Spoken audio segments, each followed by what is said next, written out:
Kevin Taylor, I mean, can't you? Share also Bakumasi. Yes, ye pen, Kevin Taylor. We don't yame, so Bakumasia. You book to your coon. On set, the Siana Moana. My bed train, the Baha, and a 5:30. My trainer, Kevin Taylor, Oma. The sister Obamenshia, I book to your coon. Oh, a weapon, me weapon, any cramming. Oba menshia me si me do nyame Kevin Taylor e be chiro sheji na asebo obi nka take Kevin Taylor man nko kuma wate onka bi wona because it be a Ghana and na man for afam na che omunsem no misuro asem we say ya anya hu bibi misuro asem we o. Till April this year, over 300 people have been killed. So if you look at the toll on human life, it's quite worrying that all these number of people have been killed, and still we are still experiencing this conflict. And as rightly said, it appears that the conflict is now being extended to other locations where these two tribes live. We knew that all along, Dr. Mahmoud Bawumia was using his power and influence as Vice President of the Republic to support his tribesmen to evade justice, be above the laws of Ghana, and continue to act with impunity. If you listen to His Excellency John Dramani Mahama, it seems that he's becoming fed up. It seems that he's a bit tired of, and he's becoming annoyed. That's what I read. Since 1950s, who's winning? Nobody's winning. I didn't want to now settle this amicably once and for all. Kusasi-Mamprusi, Kusasi-Mamprusi, much share borders. Who called the northern region? In fact, answer the base had division you have about 6 or 7 regions, our northern region. Now, the entire northern from the upper east, upper west, friends, and northern region, Savannah region, northern region. Didn't none years for. So that, free any part of Baby Mabuboy in Neighbor drew down south. You float any, and ask me at the same time. Raise a sign. Again, I hear thee. Ukosrema said, Mamprusi for diabetes, Kusasi for diabetes, Frafa for diabetes, the Goma for diabetes, the Gata for diabetes, Sisala for Abite Crona. Hey, apart from religion, I separate some food and a drink, no. Oko upper west, Yare Krama, Yare pork, Yanum Pito, Oko upper east, from Bogatanga goes in the Vrango, at the same time. Uba Tamalimpo, I say a more Muslim dominated now. Still, the same food, the same drink, we are one. We have been one since the day.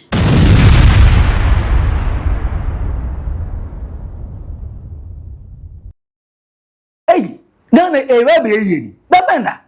Bawku from 1950s. Oh, Malkwan, Besim neck. Na, ye say political. Say yo, Bawku, Kusasi for the Mamprusi for the person, moi, a cuckoo. Say I have for some minim. And information ever just last week. Under the Minister of Defense, Omanibo Amaka say Ghana, ye military force swore true any bullets. Baby over thousands of bullets and guns. Say if I'm national security for. Ye the bullet you need to could do national security wa Papa Pam Opana Ira.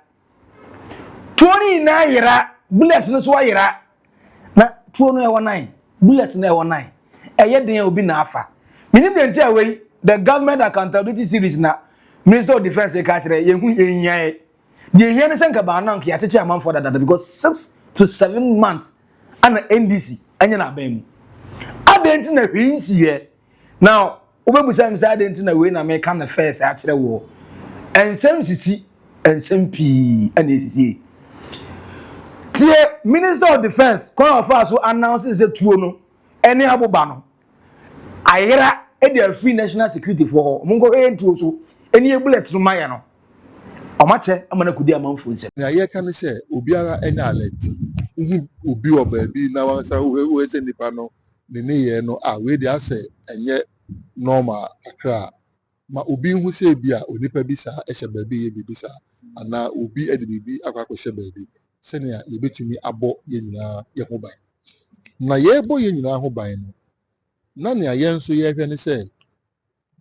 asodafo atu aboba ene adeade a ɔmo eyuse no enkodi nipa bɔnefoɔ nsɛm enche bia na mede tu da sɛ 2024 ammunitions efi Ghana Armed Forces echo national security in 2024 na the necessary authorities was say omuhumu na omunim hwehwe sa ammunitions yi President Mahama time national security investigate yɛde no to nkyɛn no yɛsɛ kubio nso sɛ ammunition bia nkurɔfoɔ bi nso ewiaeɛ nso before even the 2024 one nso ayɛ there take place it's a two na second one we no there CDS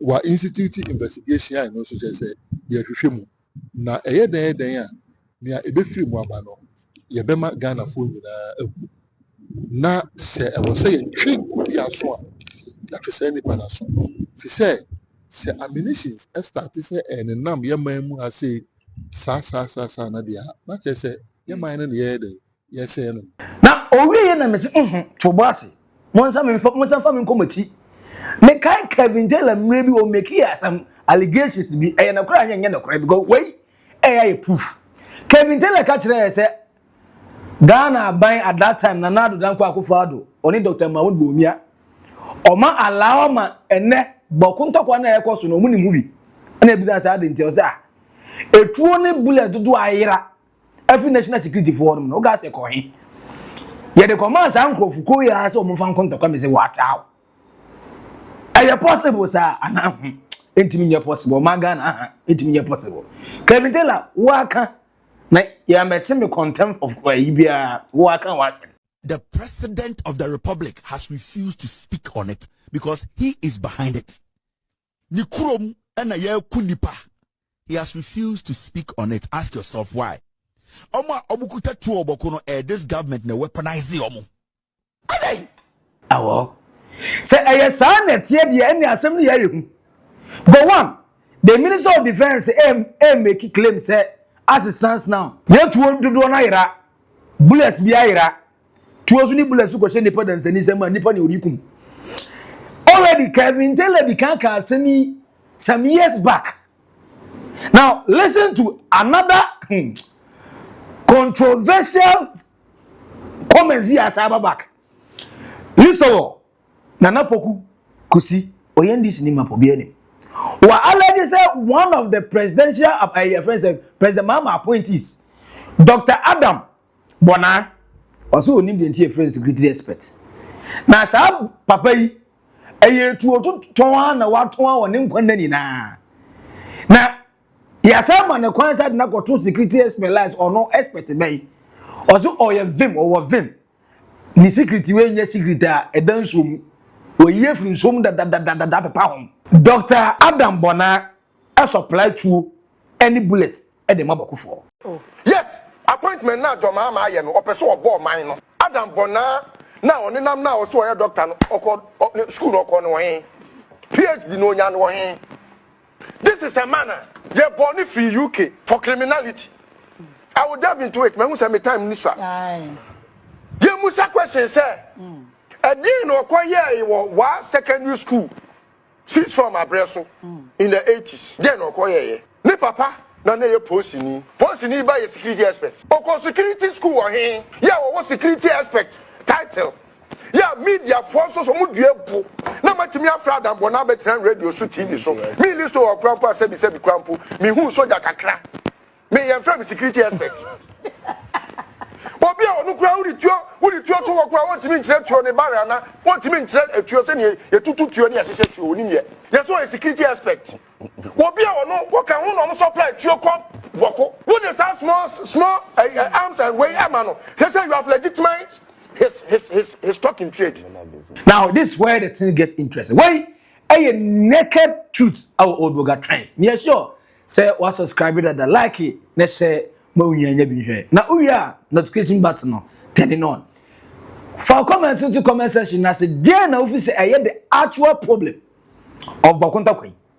Do you think say a politically motivated and now say I'm for na 1820 o ma tu stop so mu nyan takwa no meko aguzi say ba ko beji asase nafa na ntokwa yakufu 1950 besi ndede aho ye be na ko awie sample say because I still don't get it the entire ntokwa ye ko now ye de awie fie for dia bebu ni mega kodu yakodu ya school for mu uko pemu Bawku senior higher ya closing it down uko pemu Zuwarungu senior higher ya closing it down uko pemu Nalegu senior higher ya closing it down now Nalegu any Bawku omucha hye the same as asana no mu nagu so amopre ho e ho ntokwa na aba bebrebe no now Zuwarungu fo so a bit affiliated about in terms of Bawku any Nalegu because in here are paste the most of the people omote Zuwarungu no omote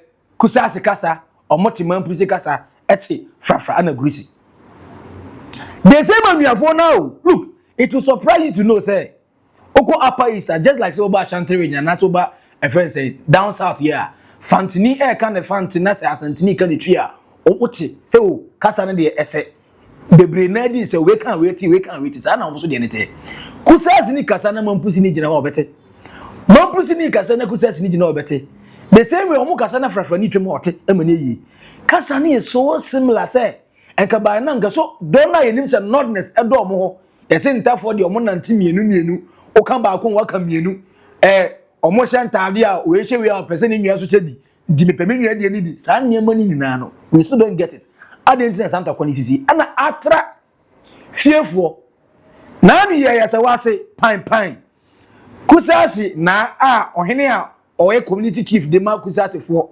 Asantehene Kumasi specific asa wase bom ya bolu tu yakunu amanfo mutimoto so ni next day many pa mienu the same as wase pine yakumo obvious a retaliation there's no way there's nothing anybody can tell me say any retaliation tie Bawku a principal they all can Bawku senior high the entire old jazz school kola mo mako na kai so on the 9th of August ye ko month na wie yo on the 9th of August ye try wasi ye close school down so mun go fi and we have decided to give the school a temporary break so that we'll go back to our various homes, to our families. So the school is going to be on break, a temporary break for you to join your parents. And at the right time, management will communicate back to you.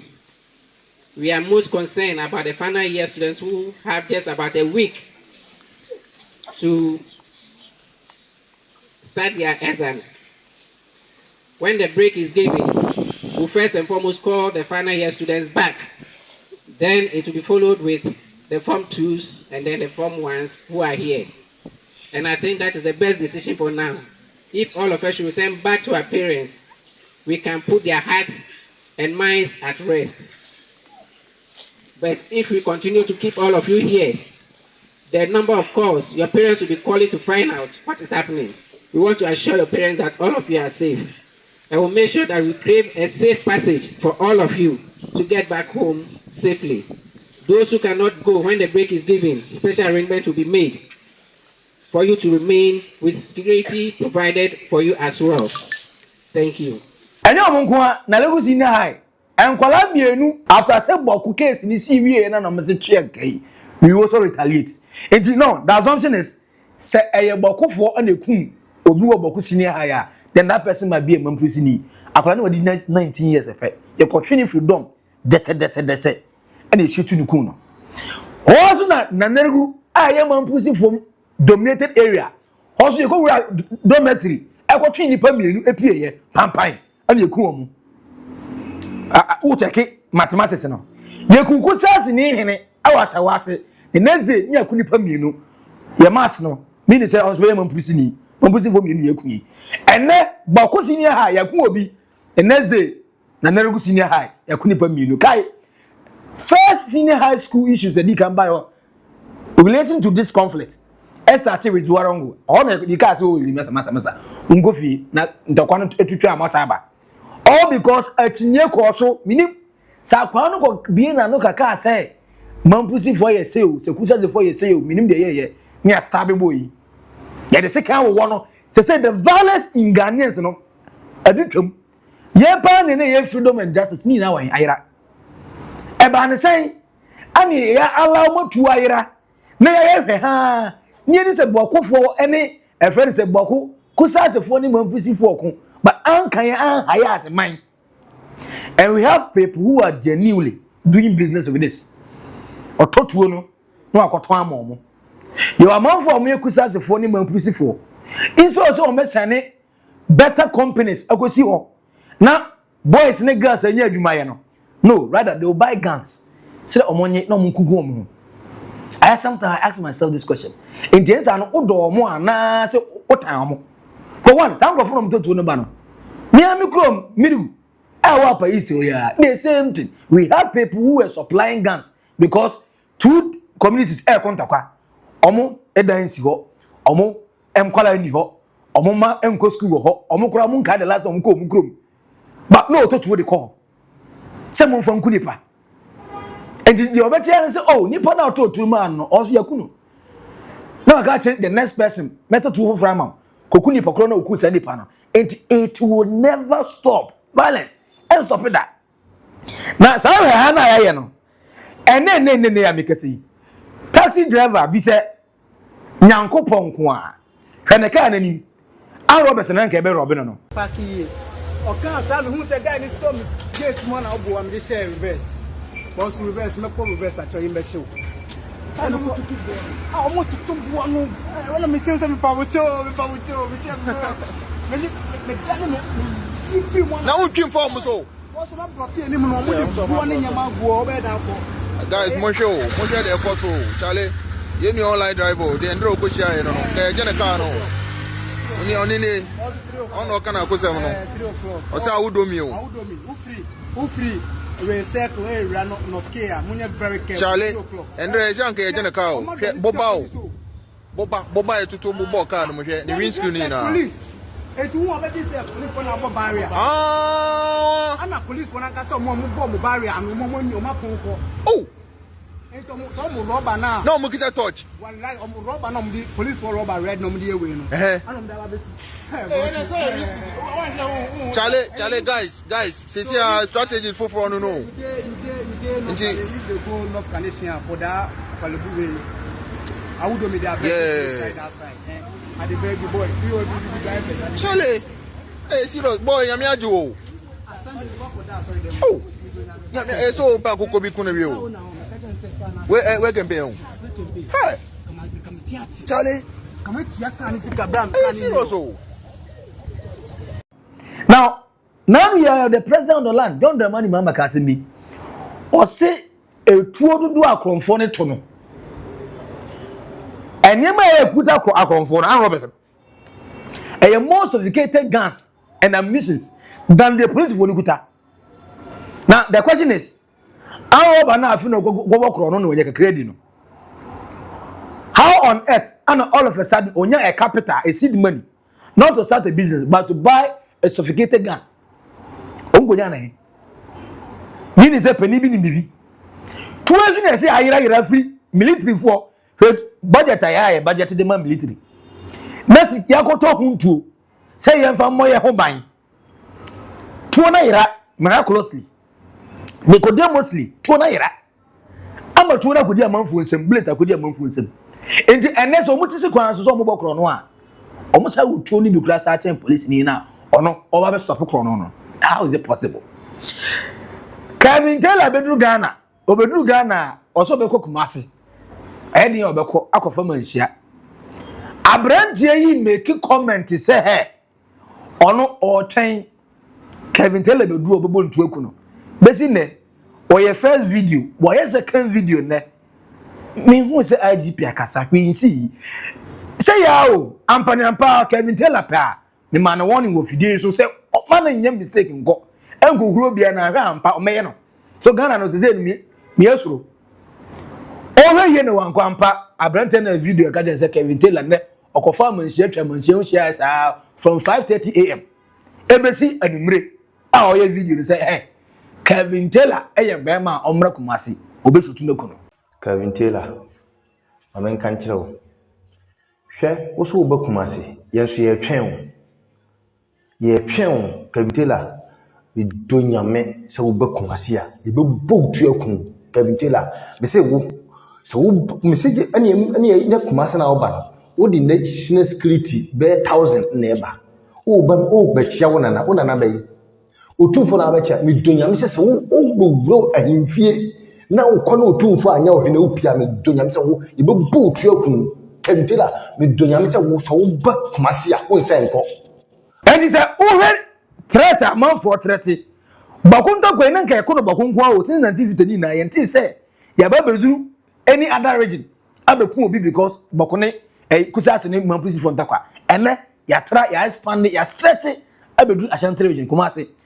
Now funny enough the same Ashanti region so ya ka kire Asantehene otumfo say tutu so omrambe mediator ombe negotiate man for enyo muntum say oh ntokwa ya pene yanku bio ene di ko na beduru ono ani krom nipa kunkum no ni krom ne de beduru na nipa na ogosiesie ntokwa no ono ani fie na mos asese na dia ene oba ba yede now the same Ashanti region wo manhia ho na obi twa ho say mi meku Kevin Taylor police for budin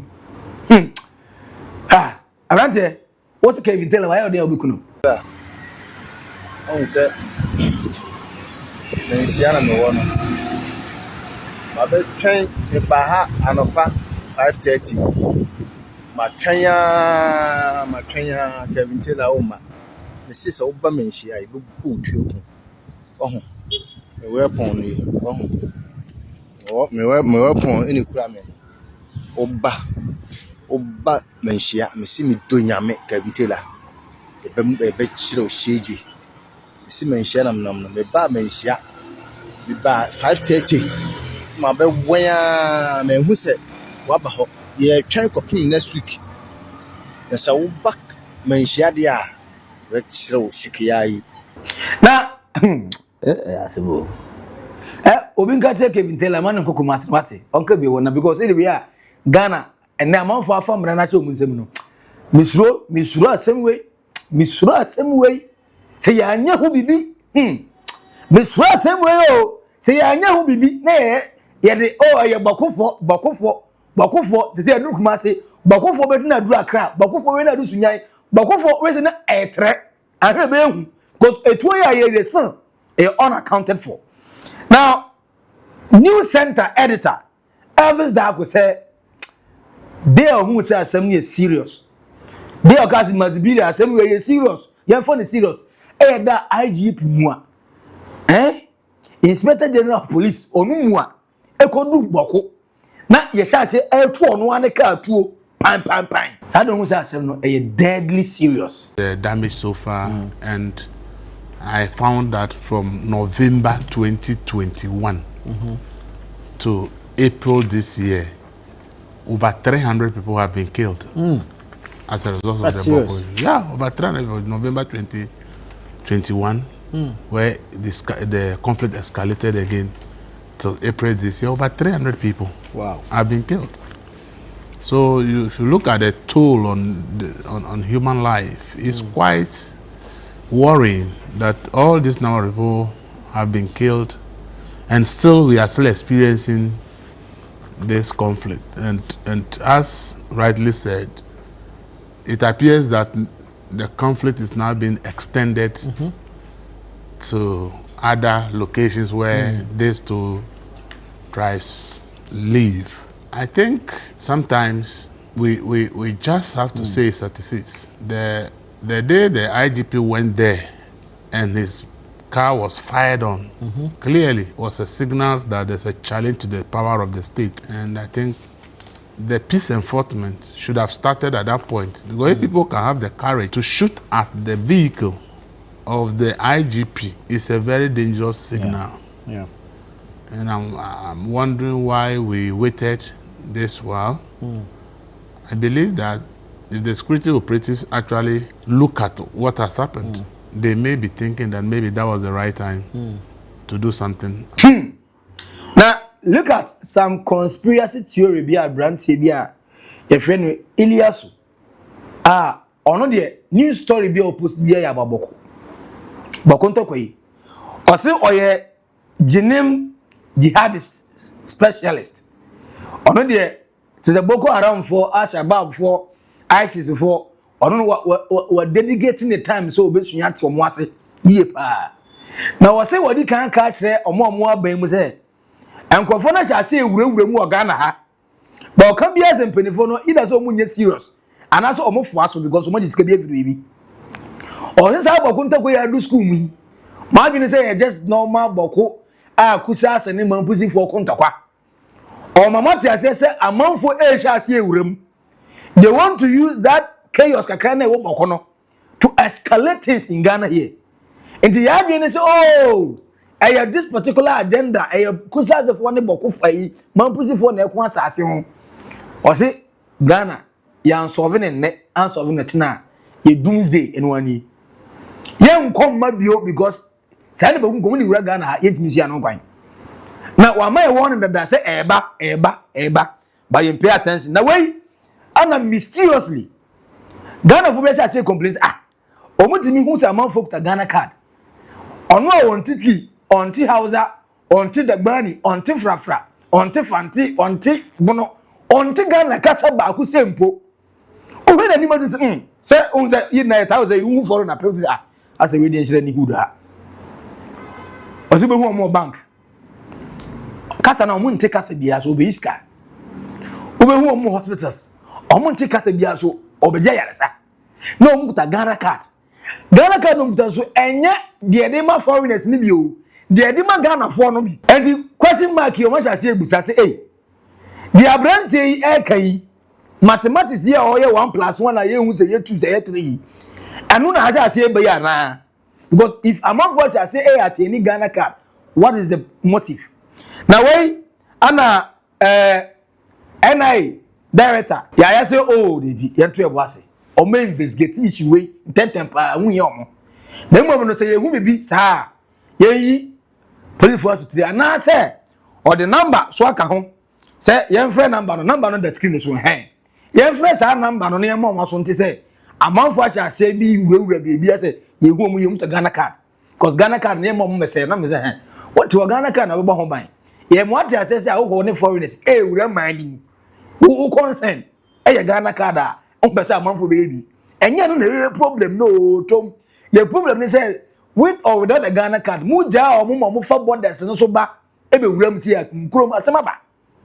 Now don't forget now ye ana USA after say Mahama the president John Dramani Mahama fired Donald Trump ewe no anche ye hu de ye no ma partial ban.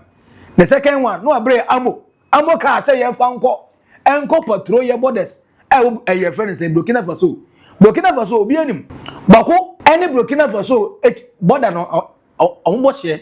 In fact most of our motorbikes are using on Ghana ye the fa Bawku ne de ba e ho ne de amo ka no ko ye all of a sudden entakwana escalate afi ye ku amanfo from Bawku ye be du Kumasi afi adu school are you seeing what I'm saying? Acquire brand here so kasa about sa Islamic groups ni friends saying jihadism for ni omo pese omo ye omo ho bandits ni mu hei ye mpe 1 + 1 na ekono sa Nigeria for ina eni Boko Haram just about 10-15 years bam Boko Haram since Boko Haram by now ye United States of America for admit on a video saying that Islamic groups the donor from ISIS, Taliban, Boko Haram, Al-Shabaab, all this were United States of America and an instigating them. Omo created that fashion no, and they use it to fight against the government to make sure they change the narrative and bring the leader that they want. America for na come now we are being warned. 2, the Ghana card and what children. A month for I say ye I'm here foreigners. I say one month for. Don't forget, I said just a few years back, some year or 2. Ghana police for the country say if you see something, say something. Because no much I say a detected threat. Some month for I say room. And also and then young as a 2 different military. And they come national security. Ira bullet. Ira Bokontokwa Ayema. Are you seeing what I'm seeing? And now you are not seeing it. Who de me and now you are you? Now wait, and I made say okay. Say you better not solve this problem there. That cannot no one know. And can be to a trap. Say you won't Ghana card for New Year. Na you who to no more. Sana the quantum try. Mahama, John Dramani Mahama, Echo can't send be. Abra no pepper. John Dramani Mahama can say, Adena NDC 40 Kunyaswa. Bakonto Queen Nakofom. Or more than a Kunyamo NPP for not the Queen. Nah, sorry. A dintia. John Dramani Mahama, a month was in no me do accountable. When we come, our number 1 priority is peace in Bawku area.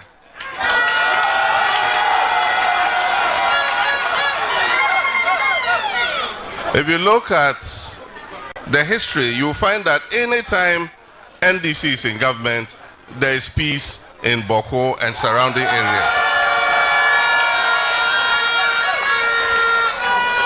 As soon as we hand over to our brothers, then trouble starts. But I can assure you that when we come, it's going to be our priority. We're going to work with the chiefs, the religious leaders, and everybody to make sure that we establish peace, sustainable peace in Bawku area.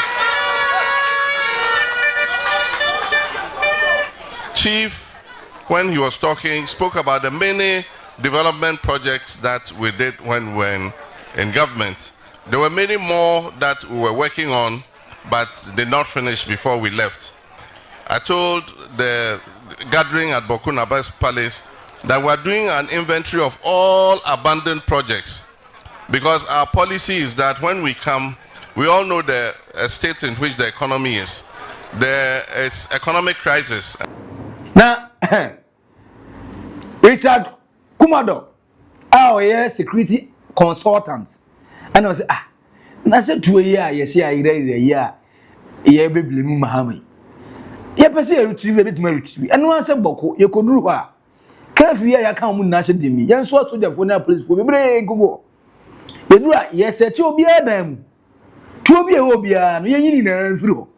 And sign. Now, when you say, I say, be confused, also the entire confused.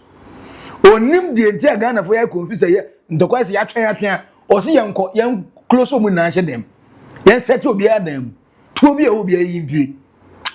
But I'm tempted to maybe say, way back in Nkrumah time, now war or civil conflict it's just resurfaced some 20 or 30 years back, 93 ha.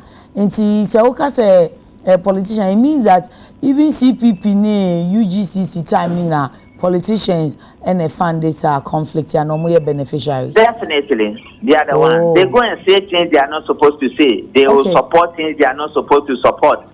Instead of sitting down to talk about issues as Africans and as black people, they won't do it. They will go and be saying things they are not supposed to say and be doing all manner of things and creating confusion everywhere. This is what politics has become. Obeka say we blame game. So you ain't me make headway. No, it's not blame game. You need to hold them accountable.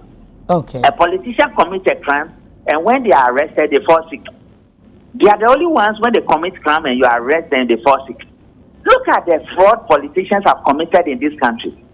If these fraud monies would have been used to provide jobs at Bawku, do you think the people will be fighting? It's another way of reducing crime. But what about the people? What about the people themselves? Almost who say, yeah, moja Bawku, nipa Bawku, and a political trap. That war conflict where a political trap. People should not fall for. But how many people will hear that one? Okay. Why should the politicians go and be doing that when they know very well that whatever they say and whatever they do has ramifications and consequences on national security and national safety? Now when I'm prison for the Mamprusi Traditional Council. Ha. Say John Dramani Mahama. Say Okan yo say one come. Omo blame. Adaya wo the curfew ala be to omo so. Curfew na de be to omo so na from 2 p.m. Ekosi 6 a.m. Na say ebo wia 2 o'clock p.m. Obi ankoda. Omo sorry this is 6 a.m. na man for babanyim. Ana omo so omo tia say John Dramani Mahama consult omo. Oni omo ani nkomo. Na nka so oni omo ni nkomo no mu na je pene ye ditum. Hey, we know I said the what the born now say chere kwan fa so nka born. Jesus Christ. And the Mamprusi for the warning, strong warning. Hey, I'm John Dramani Mahama say omontia say. Say 2 p.m. na twa omontia say. Na way ampana omontia say. Because curfew na say they are from 2 p.m. E go 6 a.m. anapa no. Ah, cameras go do where the mre. Boys is chilly, girls is chilly, wait to motor, wait to bike. And they say, hey. Just say, Omo ntoko sama te the soja ni bia kro mom. Omo na mo twisi. Say, "Hey, bad you." Oh, me nwa no bokofo. Kusasi, Mamprusi. Mo ke na nwa ba, nwa fo. Nwa nom. You are man for my wari Kusasi for me, Mamprusi for your Mamprusi for my wari Kusasi for. Mahama yagay, oye 50-50. Bawku MP, oye 50-50. Mahama ye Kusasi, Mamprusi ni, ono ye Kusasi, di papa ye Kusasi ni. You want to do na sutisa, Adenti na still, emfa. Na MP, edema otafo Vincent Eko. Asefua, say yan country, the government of Ghana, are led by John Dramani Mahama, and then the Vice President Jenano Pokumeza. Say, Mtamai. Or say, just a muya pro Africa. And to koya kosu ya bebe modria muni kefi kotu musi. Mo be man grofo egwu fu mo. Mo mo fu mo ko ye de enye. Mo tu boss na mo ni nkomo ahead. Mo ntwan ma asem ya na mo se mo introduce kefi. We are having a security problem. The state will have to take proactive measures, not measures that on the face of it will look as if they are taking actions. And that's what I'm saying, that you do not bring out a curfew when it is not properly coordinated to make sure that you get the effect that you need. What is the effect? The effect is that when you impose a curfew, people will have to obey it, and people will only obey it when there's a proper stakeholder engagement. Opinion leaders in a community are engaged properly so that they can also engage their people for the curfew to be obeyed. If the curfew is not obeyed, then you don't have a curfew at all. There is no imposition of a curfew. Now, Oriana Onwani Party ni former Greater Accra Regional Minister, ni kwate Tos Glover, say enya bibia na say die politics. No kore wo dia yanka. Into obefa naked truth waka. Enya bibia na politics. Sometimes we don't blame state no. Now, se see an yam prioritize omo life. Nkwala ewu. SS nkwala am ground to go munwo. Ye ku omo. It doesn't make sense to him. And say you protecting nyapade ni nipa desenia. Ne ka say ye massage omo egu a. Ye be wie no na nipa dudu awu omo innocent. A omo nya ready. So me get yourself involved in this violence no. Never does. Absolutely. But do baby you don't blame the state too much. It's about security. Okay. Na I was say in the minimum you take action be. Then later na you transia, then they can review the time. Say from this period to this period. So me say wale can be was yeah. Omo kemu sa na later you review no kakra to make it a bit flexible. When na you shisha you do kwa to make sure say we protect life and property. Na okay no we na Richmond Kumado say o asem kan say dem biu. O si to e betima gini na afi Bawku fo nsem na de na asa kan say hwe. O si ye problem is how to ko we koso na problem na ye politicians. O si politicians ni boss hunu o mo de political point vote nti o me kan nsem ya na o mo mbo ema mpa adwuma anto kuro no so. Enti de bia kom eni ani brenti na amanfo e land issues e de adane yastic kontakwa. Enti when na no politicians na NPP na NDC o me the reason why 2 p.m. pa de I say omakoshe dem mu ntem o. And yeah, curfew a short-term measure and a curfew a harsh security management measure. And so that I can say, and I because curfew is not a long-term measure. Considering what is happening at Bawku, I wasn't surprised of the data of the curfew. If a bomb say after a week or 2 or 3, we will have a review of it and make sure that we have put things in place. If we can map up a strategy to retrieve all those guns from the Bawku entry, and also put in a monitoring mechanism that politicians don't send guns again into the area, and also to make the levels of killings and atrocities will come down. Now you bet to me ayenisa guns yenim illegal arms are a one microphone sem you know it over the years statistics are ebeba sesi ayi ebeka so ye manenko. How is the state going to do that? No, if we want to retrieve the guns in the Bawku enclave, if we want to put in a monitoring mechanism to stop guns from getting to Bawku enclave is not as big as Ashanti region or Greater Accra or Kumasi. It's not that complex and it's not that populated in density. Until we can search every home, every farm, every kitchen, every port, and be able to retrieve as many guns as possible. Very expensive, costly, risk levels near high, but it can be done. Particularly when you have the military in the front lines maintaining law and order. A military zone, and that is the way you treat it.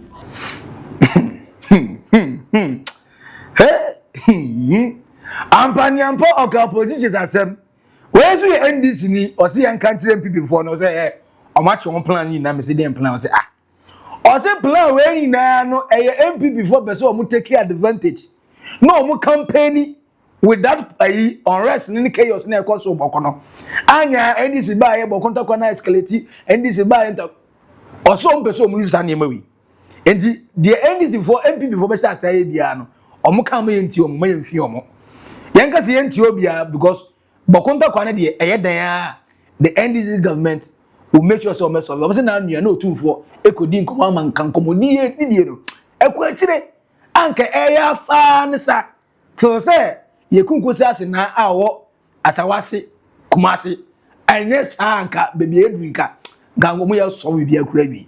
But MPP for no person take advantage the minim tuo no yira o MPP administration time.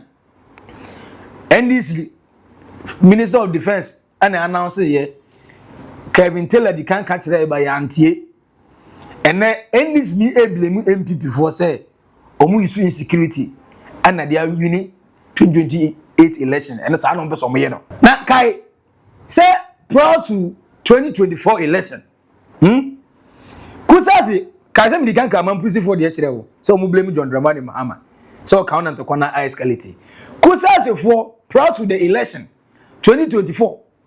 Obian say Bawumia Mamprusi ni. Now, Kusasi for no any can release press statement fired. Dr. Mahmoud Bawumia say Oshe a friend is saying Mamprusi for neti. Ono na talk to one the more Anama nipakunkum no Mamprusi for ekunkum mo sa. We knew that all along Dr. Mahmoud Bawumia was using his power and influence as Vice President of the Republic to support his tribesmen to evade justice, be above the laws of Ghana, and continue to act with impunity.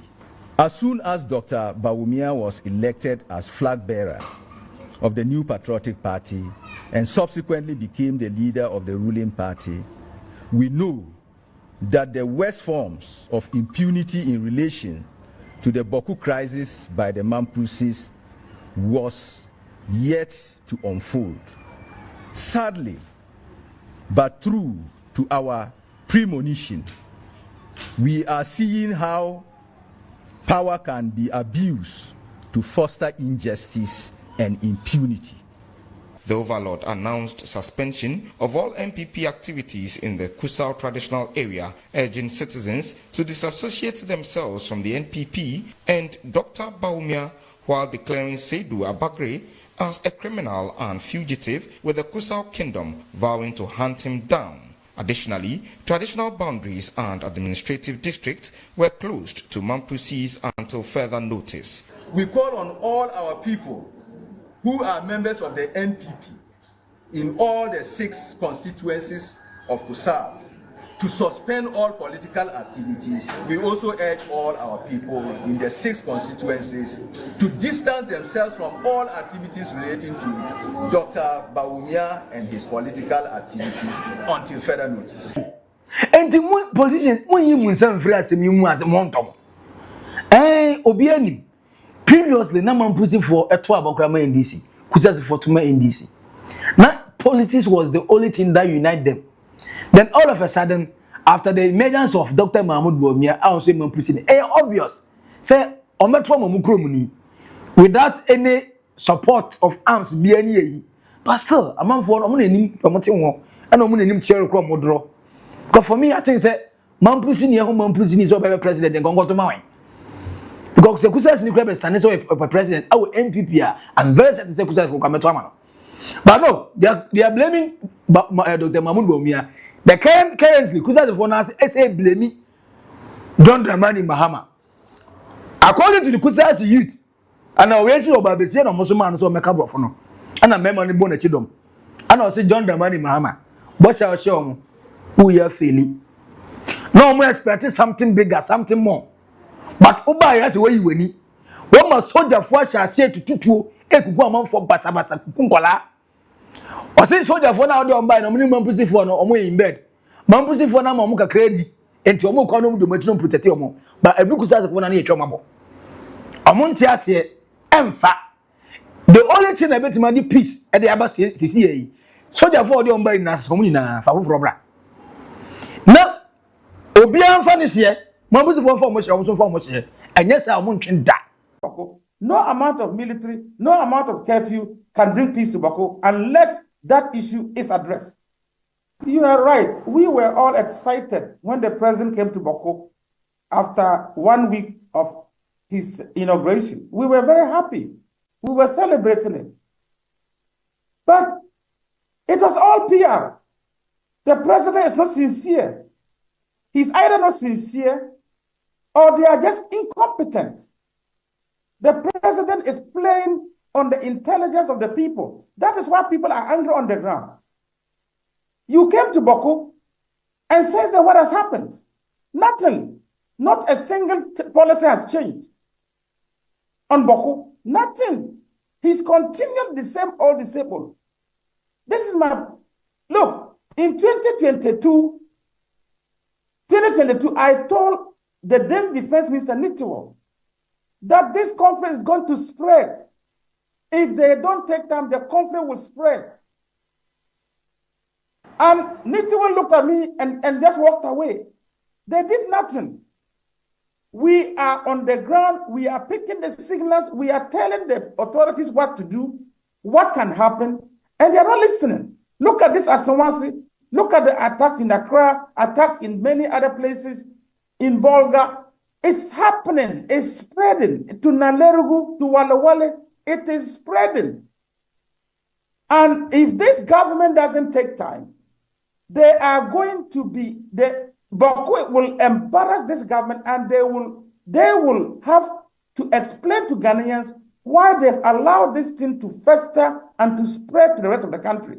When all they need to do is to enforce the law. President Mahama, as I said, he said it multiple times. There can be no 2 kings in Bawku. There can be no 2 chiefs in Bawku. He came to Bawku and said that. He said that at various political platforms. Up till now, there are still 2 chiefs in Bawku. I am telling you again, unless that issue is solved, there will be no peace in Bawku. There will be no peace in the issue will only escalate. This is now. Yes, we na yes, young parliament minority for ye blame mu na mo say dey. When the minority in parliament are not the president, omo calling for Minister of Interior, Honorable Muntaka, as a wasi MP, ono ni krom one angase yakuni patre e wo ho e dey approve. E dey approve ya chem say soldier for now my buy no. They are stubborn. They will be nipa nkwa wo ya. Anunsi ho. Minister of Defense also mra it means a man because omontia sidintia and to kwaye kuka ne we fa na anroba ye bonu tuo we yes na chi we ka we ya kidnap we ene akodu boku ama school kwala ye ku omo ama ya tre boku abedu kumase ti minority in parliament anodom pre minority chief whip say omu samont de friend say omu samont for mutaka ene omane bo ama omo so mi na mra omumeyin samano out parliament because the Ghana na ikono obi enye the politicians for time to ayira man carry man yare okay engote minority chief party goes out there to my colleague and condolence to the family and the entire constituency. I think this matter must not be left to die naturally. So later in the day, when the business statement is read, we must find a way to get the interior minister who doubles as the national security minister to be here. Maybe we should, under order 60, we could come under order 60 and meet him at closed sitting because it's a sensitive national security matter. Then we can engage him and get some update. Speaker, then some prison is in my constituency. Medium prison is in my constituency. And I have been there countless number of times. Speaker, you need to be there to tell the story. It's pathetic. Truly, structural expansion has started. The last time the minister was in the house, he had said that that particular building the member spoke to has gotten to 70%. So we will appeal to the minister to ensure completion of the work, which will reduce the congestion. The minister also related to custodian sentence and what the ministry is doing. But I guess we need to go beyond the narrative, the normal narrative and the diplomacy that we often engage in and get practical and real. And so I support and commend the maker of the statement. I commend the committee, but their work should not be restricted to the medium prisons alone. Honorable Agaga, you agree with me? Human rights abuses is all over the country, in the markets and some other places. We should go beyond the prisons and find other places where our work can relate and bring these matters up to the front burner, and then we can show leadership as a public servant and find a way which is common to address it. Francis Ahovi, executive secretary at the Mark Closak, and I say on one who's I say or John Mahama, your president, and I say on one will give you up. Or say na Bawku father na ya patamwa ido tumfo abremu mompe ye de ana abremu mompe ya chese ye de ahemfo asofo malamfo ade ndi aso hwe ase John Dramani mama na ase na bomabu ase onya ya de besi bi ensibisa esa na tie de Francis yes sure ugoka say ya Bawku for no tie o meda o yo. If you listen to His Excellency John Dramani Mahama, it seems that he's becoming fed up. It seems that he's a bit tired of, and he's becoming annoyed. I mean, that's what I read. When you see him? Yes. His posture. You're talking about his posture. Exactly. To this Bawku crisis. Yes, because we are investing a lot. Not only this government, successive government invest a lot. But we should not just take it like that people of Bawku are not, or the opposing problem, no. Even if you start from that anger, they also be in antagonistic anger.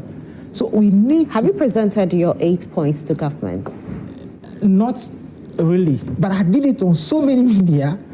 But as you ask, I think we are considering that actually I'm considering the Minister of Interior. Okay. Yeah, to the same government to so that we see what can happen. And Prempra Mika say, Ugo Premu ewo asawase a heavy military presence, heavy police presence. A soldier for near police fu egu asawase no. E chense ho na e Bawku. So o hem for ni so ye bo say police fu gina gina ho, soldier fu gina gina ho. Already ye di kan ban the riding of motorbikes. to certain time. Yes, make sure say to a motor no so obi kwot na aye. E dey go you two Kusasi na no.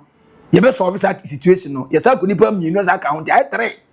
The na said the military ni police you egu Bawku sesi ya na sa no mgu asawase agumase. Now I know that the government of Ghana class audit curfew foforo wasesa curfew no ahyemu kena from 2 p.m. to 6 a.m. And also now Mamprusi for so monte ase because na nerebu ni important mu omori sa curfew by eh emwo government and no man na say ni nkomo ndomo omonye into 2 p.m. no omo na so na mabonten. Now wey ana MP Edima Zebila I the northern part of Ghana. Ebenezer Alumere in the Bila SA. Dear Obana Kaya, Tre, John Dramani Mahama say one soldier for na, or Montias, no, of Wasso. Officer, soldier for no bar on a Bawku for no. Either Kusasi or Mamprusi, no more than he. And they should take advantage, government should take advantage. Change the entire soldier for no, no.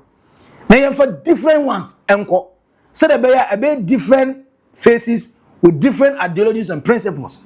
And yes, sir, talking about the Bawku crisis, we've spent millions of cedis, in solving it. What do you think, must be the problem?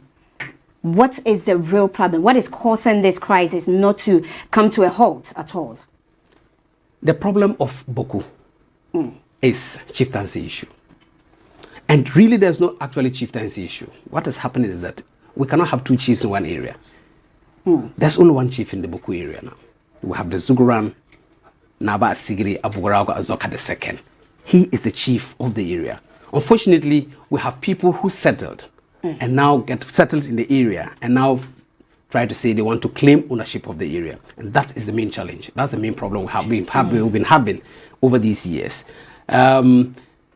What is happening currently is that we have previous governments passed or asked the Asantehene to intervene. Exactly, the mediation. The mediation process. We've come a very long way. We've done a lot of meetings with the Asantehene. Several things have happened over the period. We are all hoping that in the very near future, the Asantehene will come out with his verdict. And that verdict, I suppose, or I believe strongly, will be accepted by all parties so that Bawku can return to normalcy.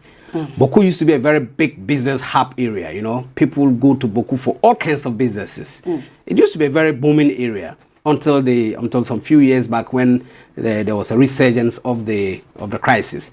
And so my prayer and hope as an indigene or as somebody coming from the area, somebody representing people from that area, that very soon everything will come to normalcy, then we can get back to do our normal. Obi esunisu. Anase fo omo Bawku eso de omo complain abeto. Omo say hey curfew amudi abai nice one, nice step. But anase fo omo Bawku ubeti na tuo pine. Na oyem ama omo ni na nya BP. Omo nya safe awo Bawku ho. But who say what you leave kakra odwane afiri ntokwa ni mu pe obekọ no net is a query fines with salary you holding on say one ma aduma meanwhile oji leave ntokwa so ekosu omo feel okay omo nya comfortable say ya sha say school for who knows who is next ebetima your mo next for nti omo nya ya enka Ghana ban John Dramani Mahama enka nkyere Kwabena Minta Kando health minister no mo kwa no mo bet na fi kakra na mo bet na fi say omo yare awon so na behwe omo asimu takwa di asembe o takwa di asembe ba It's impenifor ya mudi ade enemy ndi e beneficial ade like since 1950s maku nipa be sin there who is winning? Nobody's winning other than one tum ho ase ntum entum mo ase na mo settle this amicably once and for all. Kusasi ni kasa Mamprusi ni kasa Kusasi ni te mo share borders uko the northern region. In fact answer the base had division bebrebe ni na you have about 6 or 7 regions our northern region one now the entire northern from the upper east upper west friends and northern region savannah region Nani na. Northern region. Nini nani extreme. So that free any part of baby amabobo in na be drew down south. You feel tani anasre ni the same thing. This sign. Again I hear ukosere ma se Mamprusi for dia bete Kusasi for dia bete Frafra for dia bete the Goma for dia bete the Gata for dia bete Sisala for abete krona. Hey, apart from religion, I separate some food and drink no. Ogo upper west. Yewe kraman, yewe pork, ye numpito. Oko upper east. From Bogatanga goes in the Vrango, the same thing. Uba tamalimpo, I say a more Muslim dominated now. Still, the same food nani yedi, the same drink nani yeno. We are one. We have been one since the day. In the other assassin Bawku, keke assassine or hindi keke. In the end, was it. So, Muna Mokono. More Kwama, Nipa Bawku no abedi hine. I have this assassin chamana. I don't get it. So I am from this assassin talk with I don't get it. And because of a piece of land, now for two unya pine, because of a piece of land. Now the second what really paying now they want to say tra simakuno. Now land you how the bakwana. Hey, what my japadia that lumanya oh oko one for cap preba anko one for cap preba anko omo amuche se kunkum mo hon sense no tell me one day who here dey asase etwaka ho apart from 6 feet 2 years dey share ho apart from the 6 feet aye 2 years dey share ho emu de he na dey asase kase bi ko ye eno go po wi ne baby e dey yesi no enche ye ba be do so what it's getting too much getting too much na mom no my worry minister of defense enye bibia na press release o tuayira abubayira in thousands. You think you should be giving us press conference? And Timot, who did to the man? Don't you have such records? I say, you put this, I'm for Nematrao. A 12-year Albu United States of America, it went for 45 good years, not New York, every single day near Kunipa. And never now you are Ghana near Kuno, Canada. Akwala bi buafu keke pai what you woku because our access to gun. We are making access to gun and bullet so easy, so cheap for people who are naturally genuinely angry and hungry. And hungry man is an angry man. From 1950, meaning that the Bawku have been deprived from development. Na yera yeti baby grana yan kondokwano. Are you want to say no? Die na ma yebuafu. And the Ghana penny bi wa Ghana for ebose edase. Ghana for ebose edase. Now we are in Nigeria. I want to say President Buhari, they jubilated. When people are hungry and they are angry, they rejoice in people's chaos. They rejoice when people are falling. And the way mama command you mo deprive you mo na mo say tuwa sa yera mo yimani na mo be. Na tuwa ni rana say kodi omo mu nsama. What do you think they will be doing with it? A toy. As a mum for name be serious. Then say robbery no the way is you see. Her robbery the way is you see.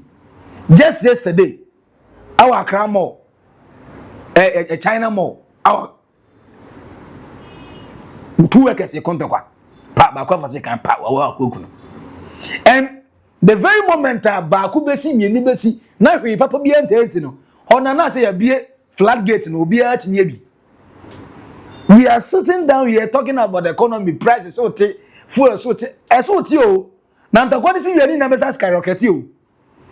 There won't be any economy if there's conflict, a nationwide conflict. There won't be any stable currency. If say Islamic group need the Indian group here or more dominating other countries are here or me room and the terrorists for Moha Burkina Faso for now you could pass for 100 any civilians. And Burkina Faso is just around Bawku. Burkina Faso is just around Bawku on the Bawku share border. And none of our elder people in power are seeing the urgency in it. Because a curfew and sengeke. And a press conference, gun is missing, bullet is missing. You are not making arrest. You are not following the case. Let your trade to us fa free military barracks. Fa kudru national security no. And you put the senior demand. Huh? And you put the senior call accounting for. And you put the senior budget to in the core. Buy money, monka way, and a BSC. Now, a man person, as we are in Nebenya so dear. An evil man will burn his own nation to the ground just to lose the ashes. So, oh, you're evil. One gas over show my navy. What's in you? Now, so now I can. Where do you muscle? And say, I him fool. Me know I must say, Omunyaku, or my mom for you. All because they want to rule, they want to be kings, they want to be chiefs. And we are having political people who cannot say the truth because of votes. The more we need power, no number president now. Is it worth it when lives are being lost? Is it worth it? Is it worth it? Oh, that be. But Konta Kwano must stop. This Bawku fight must end. Yabre from 1950 to 2025. Chama. And Kebehu, Pumasibrank, Yehuda Dada. They want same because I can't them. I can't remember the number of times I'm on curfew. Nothing changes, nothing is changing. So is it the same format? Namode. Because young one, I had the corona or different results. You cannot be doing the same thing and expecting different results. You keep on meeting them, you keep on talking to them, the same thing, you keep on putting curfew on them, the same thing.